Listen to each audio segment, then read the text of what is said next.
3월 9일 대선이 오늘로 꼭 58일 앞으로 다가왔습니다. 여야 후보들은 그동안 네거티브 공방에서 벗어나 이제 본격적인 정책 경쟁에 나선 모습입니다. 네, 세 분과 함께 대선 관련 이슈들 자세히 짚어보도록 하겠습니다. 하헌기 민주당 청년 대변인, 임승호 국민의힘 대변인, 노동일 경희대 교수 함께합니다. 네, 어서 오십시오. 안녕하세요. 반갑습니다.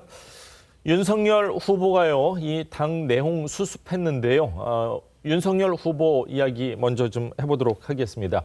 윤석열 후보가 여가부 폐지 공약을 꺼내들면서 정치권에서 젠더 이슈를 둘러싼 논란이 뜨거워지고 있습니다. 저희가 영상 준비했습니다.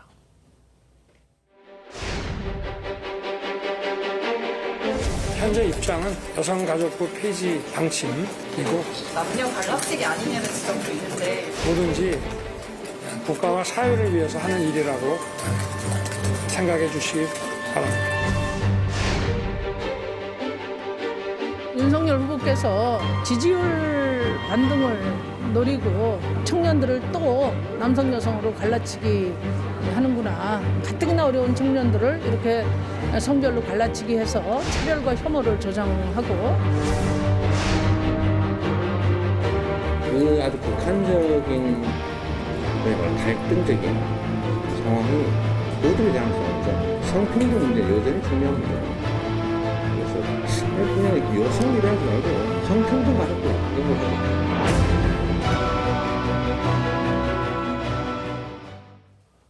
윤석열 후보가요, 여성가족부 폐지 공약에 이어서 병사 봉급 200만 원 공약을 SNS에 발표했습니다. 이른바 이대남이라 불리는 20대 남성 표심 공약에 나섰다, 이런 해석이 나오고 있는데, 또 일각에서는 젠더 갈등을 부추기는 그런 곳에 올라탄 거 아니냐, 이런 우려의 목소리도 있는 것 같은, 뭐 득이 있으면 실이 있습니다만 어떻게 평가하시는지요? 저는 여성가족 폐지 문제나 봉급 관련한 문제가 과연 남성들에게만 국한된 문제인가를 먼저 살펴봐야 된다고 생각합니다. 여성가족부 문제가 압도적으로 남성층에서 찬성이 굉장히 높은 것은 사실입니다. 하지만 여성층으로 들어갔을 때도 이미 있었던 여론조사에서 절반에 가까운 50%에 가까운 여성들이 찬성을 한다는 여론조사가 있었기 때문에 이미 많은 여성들도 여성가족부가 여성 인권을 위해서 행동하지 않는다는 것을 몸소 체험했습니다. 박원순 오거돈 사태 때 여성가족부의 편향적인 태도가 대표적인 것이죠. 또 병사봉급 200만 원 같은 경우에도 과연 병사봉급을 올리는 것이 남성에게만 국한된 문제냐, 국가안보와 관련된 문제거든요. 국가안보가 강화되고 병사의 사기가 올라간다는 것은 결국 모든 국민, 남성, 여성 할 것 없이 모든 국민들에게 그런 이익이 증진되는 문제입니다. 그래서 이것을 지금 뭐 심상정 후보나 젠더 갈등을 부추긴다, 갈라치기 한다라고 얘기를 하는데요. 여성가족부를 계속해서 존치시키고 싶다면 여성가족부가 필요한 근거를 합리적으로 설명하면 되는 겁니다. 하지만 그러한 어떤 당천의 논평이나 그런 거 하나 없이 갈라치기 한다, 젠더 갈등을 유발한다라는 것은 저는 선동 정치라고 봅니다. 그렇군요. 민주당에선 당 차원의 공식적인 논평은 아직까지 나오지 않고 있습니다. 여성가족 폐지 문제에 놓고 뜨거울 수 있는 문제고, 특히 이제 20, 30대 여성과 남성에 있어서 굉장히 민감한 문제인 것 같아요. 예, 방금 임승호 대변인 말씀하셨다시피 선동이란 글자를 써주셨는데요. 이렇게 갈등이 첨예한 사항에 대해서는 신중할 수밖에 없습니다. 갈등을 조율하는 게 정치권의 본령이기 때문에. 그래서 이렇게 선동하듯 툭툭 던지는 건 위험하다 생각하고요. 여가부 폐지에 관련해서는 일리 있는 얘기라고 생각합니다. 왜냐하면 동의하느냐 안 하느냐를 떠나서 정책은 논의할 수 있는 것이고요. 그다음에 여가부 폐지 여론은 실제로 높기 때문에 그러면은 폐지된 개편이든 테이블 위에 놓고 논의를 시작하자는 건 할 수 있는 얘기라 생각합니다. 그런데 그러려면 설명을 해야 됩니다. 윤석열 후보는 지금 말을 뒤집고 있거든요. 경선 때까지만 해도 양성평등 가족부로 가겠다. 병사 월급 200만 원의 경우도 한 보름 전까지만 해도 저희 민주당에서 먼저 냈던 공약인데, 이게 포퓰리즘이라고 하면서 예산은 어디서 나냐, 이건 불가능하다. 본인도 무슨 말을 하는지 모르는 이런 공약에 어떤 국민이 그거 신뢰할 수 있겠느냐, 이런 식으로 비판을 했습니다. 근데 이제 와서 본인이 하겠다고 지금 한 줄씩 툭툭 던지고 있는 거잖아요. 이러려면 국민한테 설명을 해야 됩니다. 설명을 해야 되는데 그 설명 없이 그냥 툭 던지면서 자극만 하고 있다는 거죠. 이거는 그 방금 비판했던 그대로 선동을 하는 행위라고 지금 느낄 수밖에 없는 거기 때문에 지금이라도 어디 방송이라도 나와가지고 조금 구체적인 설명을 해주는 게 좋을 것 같다 이렇게 생각합니다. 예. 네, 여가부 폐지 공약과 관련해서 대선 후보들 사이에서도 논란이 되고 있는데 뭐 젠더 갈등, 성별 갈라치기다라는 이야기까지 나오고 있습니다. 일단 이준석 대표, 민주당이 입장이 확실히 정해진다면 송영길 대표와 이제 여가부 폐지를 놓고서 공개 토론도 할 수 있다라는 입장을 냈습니다. 대선 전국에서 좀 이슈가 되고 있을 수도 있는 것 같다는 생각이 드는데 어떻게 평가하시나요? 네, 저도 그 여성가족부 폐지 이렇게 한 줄 딱 한 걸 보고 저게 뭔가 처음에 했어요. 예. 그러고 보면 그 이제 선거 전략상으로는 좀 긍정적인 평가를 할 수 있을 것 같아요. 이 국민의힘 입장에서는 네. 왜냐하면 상당히 이슈화하는데 성공을 했거든요. 네. 여성가족부 폐지한다. 왜 그러느냐. 그리고 그걸 어떻게 할 것이냐고 구구하게 설명하는 것보다는 딱 한 줄 내세우니까 거기에 대한 반응도 폭발적이고 그래서 선거 전략상으로는 뭐 상당히 성공한 것이라고 생각합니다. 좀 여러 차례 얘기했지만 두 분 다 여성가족부 폐지에는 일종의 뭐 당위성이 있다. 여성 뭐 갈라치기 하는 게 아니다. 여성들 가운데서도 이제 여성가족부가 일부 이제 극단적 페미니스트들의 어떤 둥지를 틀고 있는 것이다. 예. 그리고 어떤 정파적 시각에서 여성운동을 하는 것이다. 이렇게 지금 반대하는 목소리도 있거든요. 그러니까 그것은 충분히 논의해 볼 사항이라 그렇게 생각이 됩니다. 그런데 이제 윤석열 후보 같은 경우는 가만히 얘기를 들어보면 여성가족부를 폐지하고 그러면 그런 새로운 걸 뭘 것을 아예 만들겠다는 왜 없을 것이냐 그게 아니거든요. 그건 아니더라고요. 가만 보면 뭐 저출산 문제까지 담당하는 예. 오히려 그래서 더 그런 거 기능을 더 확대 개편하는 것은 아니야 하는 그런 쪽 생각해 볼 수 있기 때문에 예. 그것이 뭐 여성가족부 폐지에 초점 맞출 건 아니다 생각이 되고요. 그런데 이준석 대표가 왜 송영길 대표와 토론을 한다는 거죠?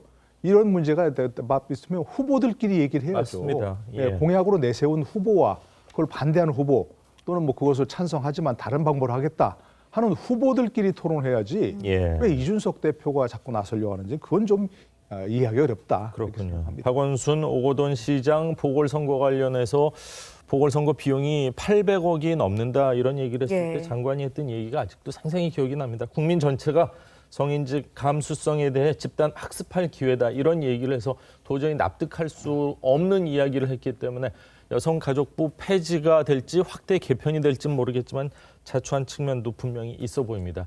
자, 윤석열 후보 주말에 마트에서 장 보는 모습을 공개하기도 했습니다. 달걀과 파, 멸치, 콩을 샀는데 멸치와 콩을 고른 것을 놓고 멸공 의미를 이렇게 두고 해석도 나오고 있습니다. 저희가 영상 준비해봤습니다.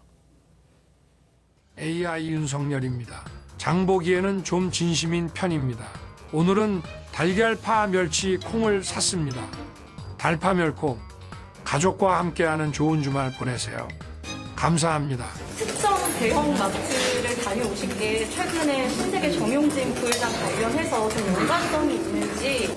저희 집 강아지들이 또 간식이 떨어졌고 그리고 저도 뭐 라면하고 뭐 이런 거 좀 사서 좀 먹으려고 그래서 가까운데 다녀왔습니다. 멸치랑 콩 산 거 두고 좀 많은 해석들도 있고 릴레이까지 벌어지고 있어요. 그 공은 어떤 사람을 의미하는 건지. 제가 집 가까운 마트에 가서 필요한 물건을 산 겁니다. 자, 얼마 전에 정용진 신세계그룹 부회장이 SNS에 멸공이라는 단어를 넣었습니다. 충성, 뭐 단결, 뭐 이런 게 멸공 이건 정말 오랜만에 들어본 얘기거든요. 반공의식 뭐 고치 내지는 뭐 이런 쪽으로 해석을 해야 될 것 같아요. 그리고 야당 많은 분들이 이제 또 릴레이 뭐 인증샷이라고 해야 될까요? 그런 거 벌어지고 있네요.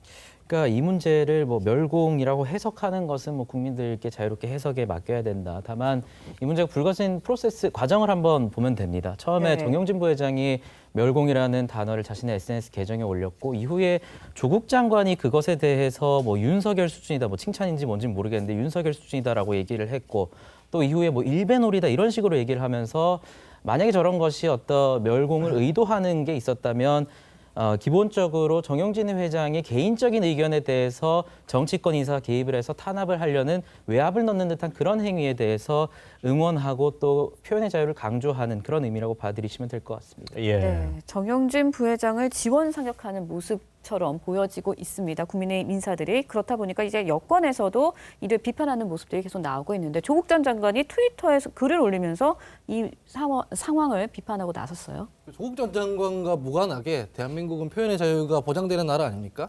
네, 재벌 대기업의 CEO가 SNS에 이런 얘기를 하고 정치인들이 멸공이라는 해시태그를 붙여가면서 얘기하는 거 보면 일단은 자본주의랑 자유민주주의가 잘 설치되어 있는 대한민국에 대해서 멸공하자는 얘기는 아닌 것 같고 북한에 대해 하는 얘기 같은데 예. 이런 행위를 한다고 뭐 그 북한에 어떤 데미지를 줄 수 있습니까? 이건 철진한 색깔론이라 생각하고 이런 모습은 정치권에서 조금 없어졌으면 좋겠습니다. 저는. 그렇군요. 2022년 21세기에 멸공이라는 단어는 거의 없어진 단어. 옛날에 저희가 배울 때만 해도 북한군을 괴뢰군이라고 하지 않았습니까? 이런 단어들은 정말 안 쓰는 단어인데 갑자기 툭 튀어나왔습니다. 어떻게 보시는지요, 교수님? 그러니까 정용진 부회장의 경우와 정치권 인사들의 경우 좀 다르게 봐야죠. 정용진 부회장의 경우는 뭐 개인이고 아무리 예. 뭐 재벌 회장으로 사회적 지위가 높다 하더라도 그것은 개인의 표현의 자유입니다. 멸공이든 뭐 반공이든 친공이든 얼마든지 얘기할 수 있는 것이고요. 그건 문제 없고요. 그걸 뭐 윤석열 수준이다 이렇게 비난하는 건 그건 삼가해야 될 일이고요. 그러나 정치권 인사들이와 접근하는 건 조금 다르게 봐야 됩니다. 굉장히 장난스럽게 얘기하고 있는데 그건 해서는 안 되는 일이고요. 반공별공 그 자체 자신의 신념이다 하는 거 그건 문제가 없습니다. 그러나 그걸 저렇게 표현하고 하는 것은 설사 북한을 겨냥한 것이라 하더라도 그건 문제가 있습니다. 왜냐하면 북한은 우리의 적이지만 또 평화통일을 향해 가는 과정에서는 협력자라는 이중적 지위가 있다는 것이 공식적인 견해거든요. 그렇기 때문에 멸공 이렇게 얘기하는 것은 앞으로 대통령이 되면 누구든 간에 함께 만나야 될 거 아니겠습니까? 예. 김정은 위원장은 누구든 간에 만나서 얘기할 때 그와 같은 것이 좀 암초가 될 수 있는 것이고요. 더구나 중국 공산당, 베트남 공산당 이제 집권당이지 않습니까? 그런데 그분들하고 이제 앞으로 만나서 협력도 하고 뭐 정상회담도 하고 해야 될 텐데. 정윤진 부회장은 북한만을 향해서 한 얘기다. 그렇게 분명히 또 얘기를 했더라고요. 네, 그러니까 예. 그런데 아까 말씀드렸잖아요. 북한만을 겨냥한 것이라 하더라도 예. 북한은 적임인 동시에 협력자라는 예. 이중적 지위에 있다는 상대죠. 것이거든요. 맞습니다. 그러니까 예. 적이란 것만 강조하면 협력자라는 것이 퇴색되는 것이기 때문에 앞으로 그럼 그 김정은 위원장이라든지 또는 북한과 어떤 평화 통일을 향해 가는 과정에서 협력하지 않을 것인가요?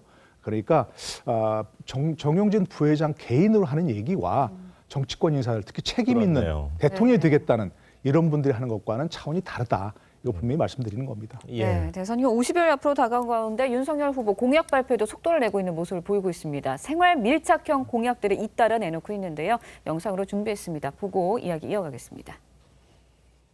본부장님, 그거 들으셨어요? 어떤 거요? 아니, 문재인 정부에서 전기차 충전 요금을 계속 인상한대요. 내리지도 못하는데? 아니 그럼 누가 전기차를 타? 안 되겠다. 우리는 5년간 동교로 간다. 후보님께 보고 드릴까요? 노노! 노조치 905!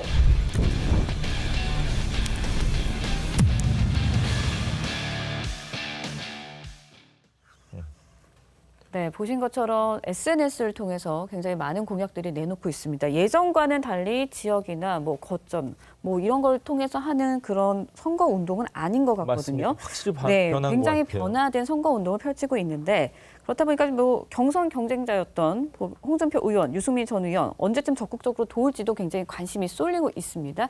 노동일 교수님은 어떻게 보시나요? 제가 언젠가 이런 얘기를 한 기억이 나는데요. 이낙연 전 대표가 합류를 망설이고 있을 때 이 전 대표가 언제쯤 합류할까요? 하는 질문에 저는 이재명 후보가 승리 가능성을 확실히 보여주면 합류할 겁니다. 라고 그렇군요. 했었습니다.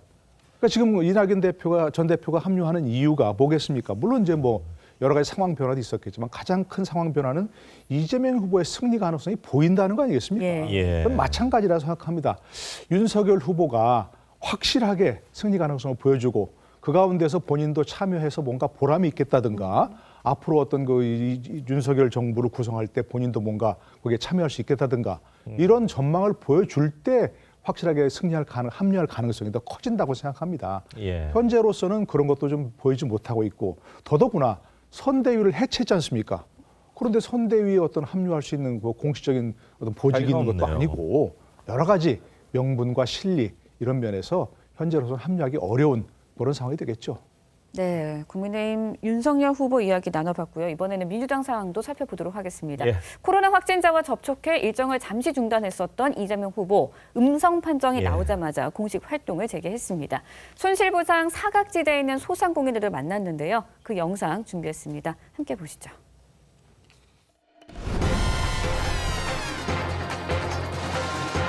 모두에게 모든 손해를 지원한다. 80%는 이런 소리 하지 말자. 실제로 다 우리 국가 공동체를 위해서 어떤 제한 때문에 피해를 입었으니까 그 피해를 다 보상을 해주는 게 맞죠.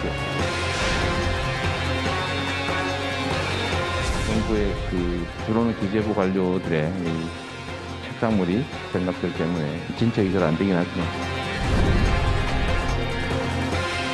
선지원, 부정산, 금융보다는 지원을 부분이 아니라 전부 지원을.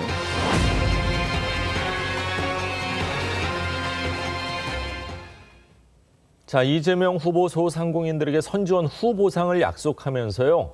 공무원들을 좀 흉봤습니다. 기재부 관료들의 책상머리 생각들 때문에 진척이 안 된다. 정부를 이렇게 비판을 했습니다.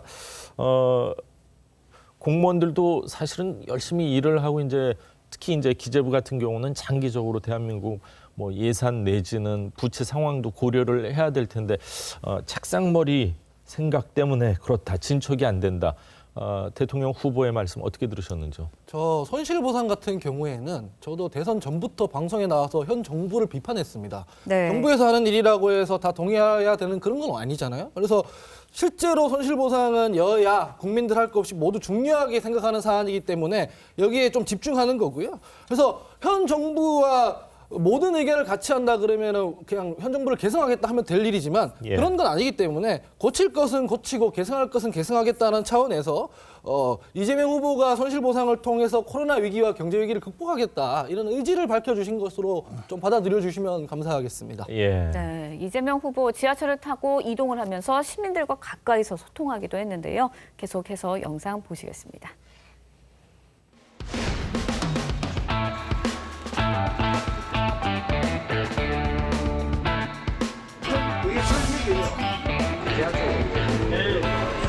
이재명 후보를 만나서 가지고 좀 막 이재명하고 이재명하고 여보세요. 진짜 이재명이야. 아, 네, 반갑습니다.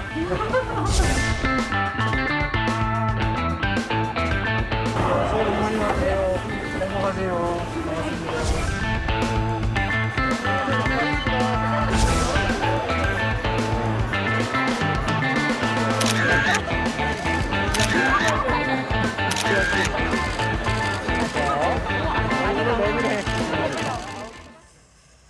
네, 뭐 지난 대선이 지역이나 뭐 조직의 선거를 중심으로 한 선거 운동을 펼쳤다면 이번에는 아무래도 SNS 공약을 펼친다든지 유튜브를 이용한 생방송이라든지 맞습니다. 이렇게 젊은 세대들과 굉장히 소통하는 모습을 적극적으로 보이고 있거든요.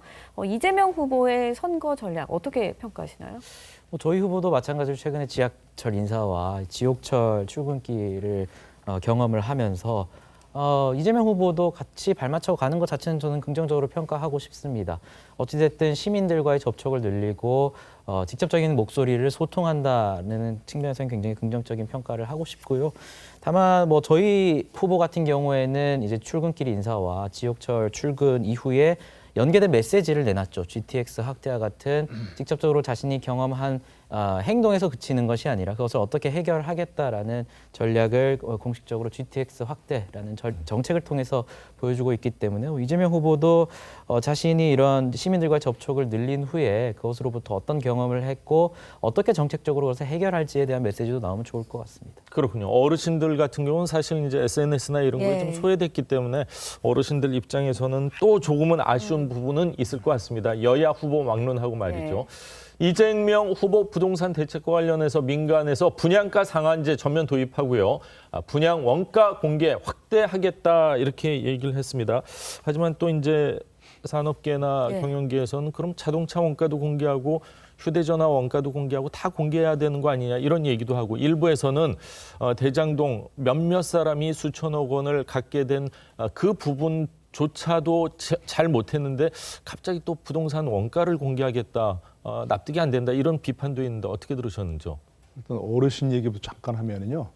어르신들 이렇게 많이 소외된 분들 많지 않습니다. 유튜브 열심히 보시고요. 예. 저 페이스톡 같은 것도 많이 하시고 네. 그렇습니다. 그러니까 앱 같은 거는 사실은 그 은행 앱 같은 거는 잘 못해가지고 네, 그런 건 좀 예. 어렵지만 어쨌든 열심히 하시는 분들이 유튜브는 참 많이 보시더라고요. 그럼요. 네, 그쪽으로 많이 보시고요. 글쎄 이제 부동산 공약이 현 정부의 가장 큰 아킬레스건이라는 건 누구나 그럼 공감하지 않습니까? 이재명 후보도 계속해서 날선 비판을 해왔고요. 참 집 한 채 있는 사람을 이렇게 불안하게 하는 건 처음 봤습니다. 근데 어쨌든 그걸 이제 바꾸겠다는 거 아니겠습니까? 그래서 이재명 후보의 부동산 정책의 핵심은 공급을 늘리겠다는 거 아니겠습니까? 예. 그런데 분양 원가를 공개를 확대하고 민간에도 분양가 상한제를 전면 도입하겠다. 이것은 공급 확대와 조금 다 같이 가는 정책이 아닌 거 아니지 않나 싶어요. 제가 부동산 전문가 아니기 때문에 이런 어떤 그 정책의 효과를 정확히 평가할 수는 없지만 이렇게 되면 오히려 공급을 위축시키는 효과가 있지 않겠는가. 노무현 정부에서도 마찬가지였고요. 그 이전 정부에서 계속해서 공급을 위축시키는 효과를 가져왔던 게 사실 분양 원가 공개와 분양가 상한제 확대거든요. 예. 그렇기 때문에 이 문제는 정말 앞으로 뭐 토론을 통해서라든지 또 전문가들과 어떤 대담을 통해서라든지 과연 분양 원가 공개, 분양가 상한제 전면 도입 이런 것들이 공급 확대 효과가 있는 것인지 아니면 그 정책의 어떤 그 목표는 무엇인지 이런 것들이 조금 더 확실하게 좀 토론이 돼야 할 것 같습니다. 부동산 상승기에는 확실히 효과가 있을지 모르겠지만 지금 뭐 하향 안정화다 했을 때 어느 정도 효과가 있을지는 좀 따져봐야 되지 않을까 하는 생각도 듭니다. 네, 이재명 후보 비정규직과 관련한 대책 또 공약도 얘기를 했습니다. 공정수당을 민간으로 확대 추진하겠다 이런 공약을 내놨는데 골자는 이건 것 같아요. 고용이 불안정한 비정규직을 위해서 정규직보다는 수당을 더 줘야 한다. 이게 골자인 것 같은데 여기에 대해서 이제 국민의힘 뭐 대한민국을 수당 공화국으로 만들겠다는 거냐 이런 식으로까지 또 비판을 하고 나섰습니다. 어떻게 보시나요? 수당이라는 거에 방점을 찍기보다는 이 구조를 저희가 봐야 되는데요. 예전 같으면 이런 얘기를 했죠. 비정규직 제로 시대를 만들겠다. 비정규직의 정규직화 이런 얘기를 했는데 지금 시대의 흐름상 그게 공허한 얘기일 수 있습니다. 실제로는 노동의 형태가 너무 다양해지고 있기 때문이거든요. 그래서 비정규직은 사실상 정규직보다 고용이 불안하잖아요. 동일 노동이라고 하면은 임금을 더 많이 주는 게 사실 상식적이고 더 합리적이라는 의견들이 많고 저도 그렇게 생각을 합니다. 그렇게 구조를 좀 바꿔나가는 어떤 정책이다. 그렇게 보시는 게 좋을 것 같습니다. 그렇군요. 이재명 후보 탈모 치료제 건강보험 적용 공약 많은 분들 특히 이제 머리 빠지기 시작하시는 분들에게 좀 좋은 호응을 얻고 있다 이런 생각도 드는데 요즘 젊은 층에도 골프를 치는 분들이 참 많은데 대중 이용 골프장 우리가 이제 소위 퍼블릭 골프장 뭐 이렇게 얘기를 하는데 거기 사실 밥도 참 비싸고요. 그리고 최근에 보면은 캐디 비용이라고 하죠. 그것도 많이 올랐습니다. 그러면서 그 골프 비용을 좀 낮추겠다 이런 얘기를 했거든요. 어떻게 들으셨어요?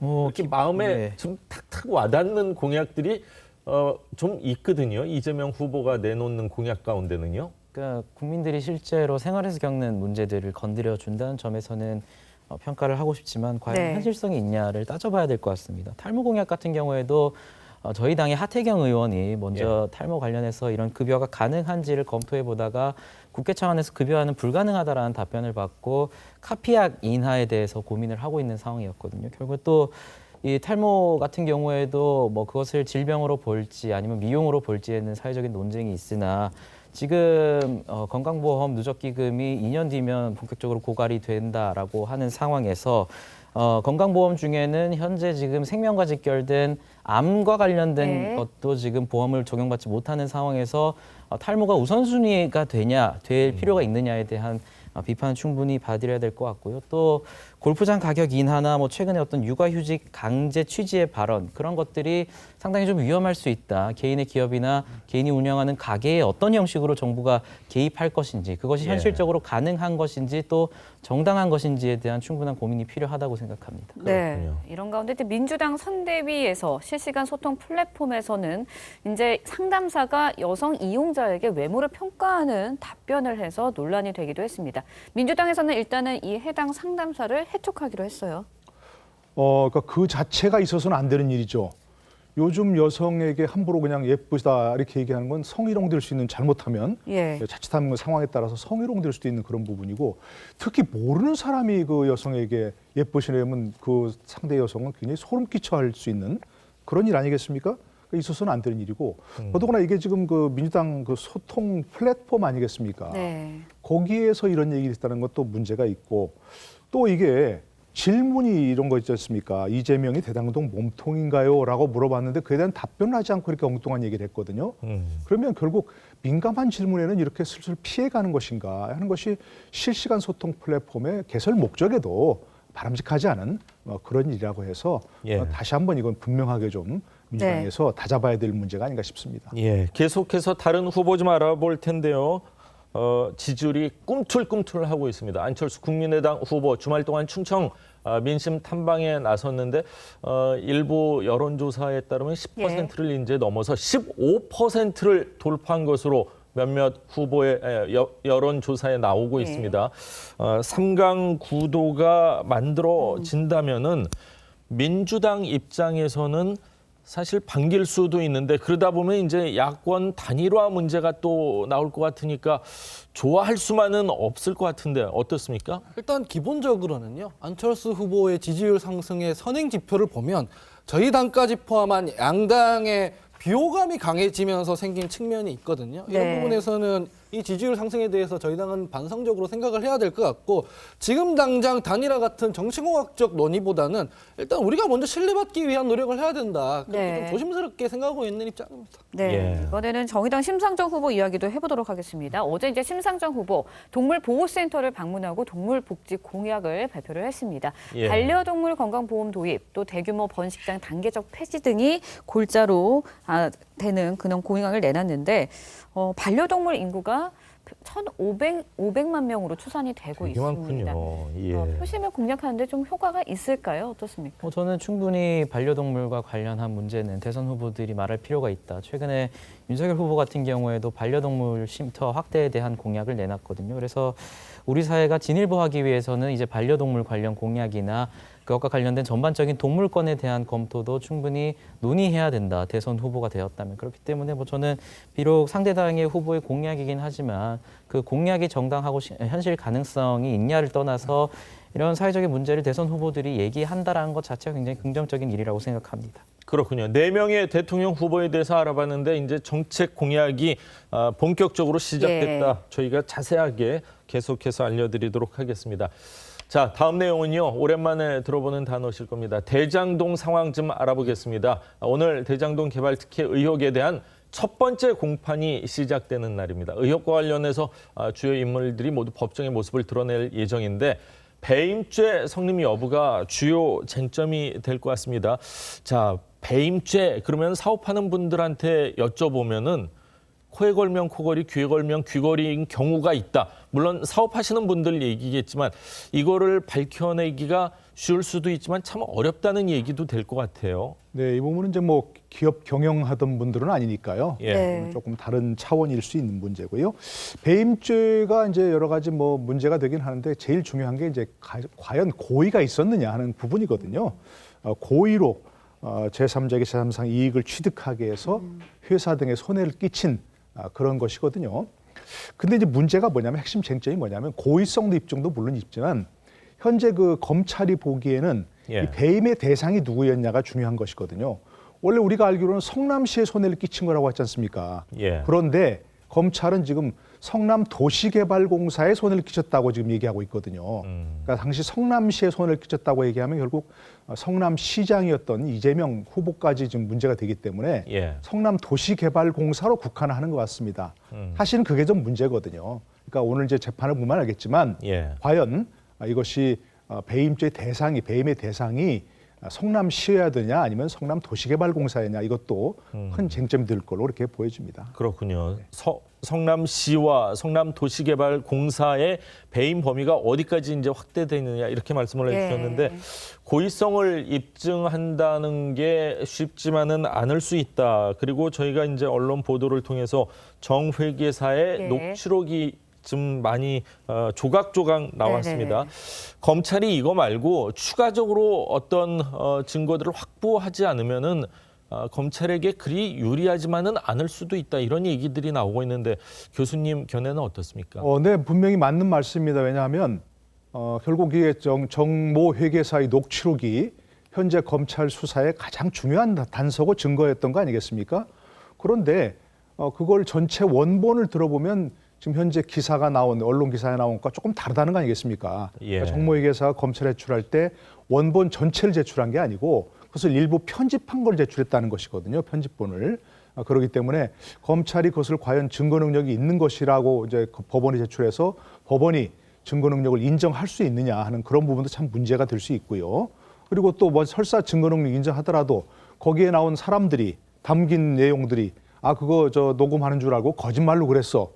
라고 얘기해버리면 그런 얘기도 반박할 일부분 일부 나오지 않습니까? 예. 그걸 반박할 수 있는 또 다른 입증할 수 있는 증거가 그렇네요. 마땅치 않은 상황이거든요. 그래서 수사도 문제였지만 재판도 쉽지는 않을 것이라는 그런 생각이 듭니다. 네, 이와 관련해서 이제 이재명 후보 대장동 의혹 관련 TV 토론을 두고 추가 토론을 제안하면서 그동안 윤 후보를 좀 압박해 오는 모양새를 보였습니다. 윤 후보가 이제 실무 협의 착수, 대장동 의혹에 대한 집중 토론을 제안하자 이 후보도 일단 환영한다는 모습을 보였지만 민주당에서는 좀 신중한 입장을 보이고 있거든요. 민주당 내 기류는 어떤 겁니까? 일단은 국민적인 의혹이 있는 사안을 국민 앞에 소상히 밝혀져야 한다는 그 기조는 달라진 게 없고요. 다만 이런 부분이 있죠. 그동안 토론 안 하겠다고 했던 건 윤석열 후보였는데 지금 입장을 바꿨지 않습니까? 네. 토론이라는 게 SNS에 그냥 한 줄 올리면 바로 시작할 수 있는 그런 게 아니라 상호 후보 간의 어떤 일정 조율도 필요하고요. 그다음에 언론사와의 협의도 필요한 겁니다. 그래서 이런 부분들에 대한 조율을 하고 있는 거지 큰 틀에서의 기조가 바뀐 건 아니다. 이렇게 이해해 주시면 좋을 것 같습니다. 그렇군요. 네. 여야 얘기를 들어보면 다 일정 부분 맞는 것 같기 때문에 참 어려운 상황인 것 같습니다. 네. 지금 국민의힘에서는 또 무슨 소리 하냐. 특유의 말 바꾸기로 특검처럼 시간을 끌면서 국민이 용서하지 않을 것이다. 이렇게 반박을 하고 있어요. 제가 지금 하 대변인 얘기를 들어봤을 때는 일리가 있네 생각을 했는데 또 한번 반론을 펼쳐주시죠. 그러니까 저희로서는 굉장히 황당하죠. 왜냐하면 저희 당의 내홍을 수습하고 선대위 해체와 다시 수정을 하는 과정에서 윤석열 후보가 당 내홍에 수습하는 과정에 있었는데 그것을 두고 토론을 회피한다. 후보가 토론을 겁을 낸다라는 얘기를 하다가 저희 당의 내용이 이제 정리가 되고 최근에 윤석열 후보도 뭐 대장동 문제, 후보 측도 대장동 문제뿐만 아니라 어떠한 주제에 대해서도 토론을 환영한다는 취지의 발언을 했는데 근데 그 전에 3번 정도 토론하는 게 괜찮다, 적당하다 하면서 토론을 거부하는 듯한 그런 모양새가 살짝 비쳤던 건 또 사실이거든요. 분명히 그런 발언은 있었지만 이제 당 내용이 정리되고 최근에 저희 선대본부와 후보의 기조는 어떤 토론이든 환영한다라는 입장이고 당연히 나가는 것인데 이제 와서 이제 이재명 후보가 뭔가 조율이 필요하다 내지는 박주민 의원 같은 경우에는 대장동 토론은 없다라는 식의 취지의 발언을 하는 것은 저희 당 입장에서는 저희가 이제 토론에 적극적으로 나서면 당연히 이재명 후보도 그렇게 토론을 원하셨으니 나올 것이라고 생각을 했는데 갑작스레 조금 움츠러드신 것 같아서 당황스러운 상황입니다. 그렇군요. 여야의 얘기만 들어봤을 땐 서로 이제 거부하는 듯한 그건데 시청자 여러분들께서 잘 좀 판단을 해주시면 좋을 것 같습니다. 검찰이요 대장동 수사를 이어온 지 지금 100일이 좀 지났다고 합니다. 지난 주말에 대장동 의혹의 핵심 인물 가운데 한 사람이죠. 여러 가지 서류에 이제 사인을 한 정진상 지금 민주당 선대위 비서실 부실장 소환을 몇 번 했었는데 조율이 잘 안 됐고 지난 주말에도 소환이 될 것이다 이런 보도가 나왔었는데 결국엔 또 무산이 됐다고 합니다. 성남도시개발공사 사퇴 의혹도 사실 정진상 실장 이야기가 실명으로 나왔었고요. 지금 다음 달 초면은 그 범죄가 성립하는 기간 그걸 뭐라 그러죠? 갑자기 제가 단어가 기억이 안 나는데 저도 공소시효. 공소시효가 다음 하죠. 달 초에 끝난다고 하더라고요. 근데 아직까지 한 번도 소환을 제대로 못했으면은 기소하는 거는 어렵지 않나요? 아직은 이제 정진상 정책실장이 피의자는 아니기 때문에 참고인인가요? 참고인 신분이기 그럼 때문에 기소는 제가 너무 앞서갔네요. 공소시효 문제를 얘기하기는 조금 빠른 상황인 것 같고요. 그럼 어쨌든 참고인 신분이든 뭐든 진작 소환 조사를 했어야 전체적인 그림이 나올 수 있는 것이죠. 특히 그리고 이제 이재명 성남시장도 당시 성남시장도 마찬가지고요. 뭐 그분이 이재명 시장이었다 이렇게 얘기할 단정할 수는 절대 없는 상황이지만 아직은 네. 그러나 참고인 조사라도 했어야 전체적인 그림이 나올 수 있는 거 아니겠습니까? 그러나 이재명 시장도 그렇고 정진상 씨도 그렇고 전체 한 번도 소환하지 않고 참고인 조사도 하지 않았다. 이것은 검찰이 결국 큰 그림을 그리고 전체적인 어떤 네. 그 그림을 수사할 수 있는 수사하려고 하는 의지 자체가 없었다. 예. 이렇게 얘기할 수밖에 없는 거죠. 그렇군요. 자, 오늘 첫 재판이라고 하는데 네. 준비 기일이 아니라 본격적인 첫 재판이 열리는 거겠죠, 교수님? 그렇습니다. 어떻습니까? 네. 그렇군요. 준비 기일은 지났고 이제 법정에 나와서 법에 유무죄를 좀 가리게 될 것 같습니다. 자, 오늘 노동일 교수, 하원기 민주당 청년 대변인, 임승호 국민의힘 대변인 세 분 말씀은 여기까지 듣겠습니다. 말씀 감사합니다. 고맙습니다.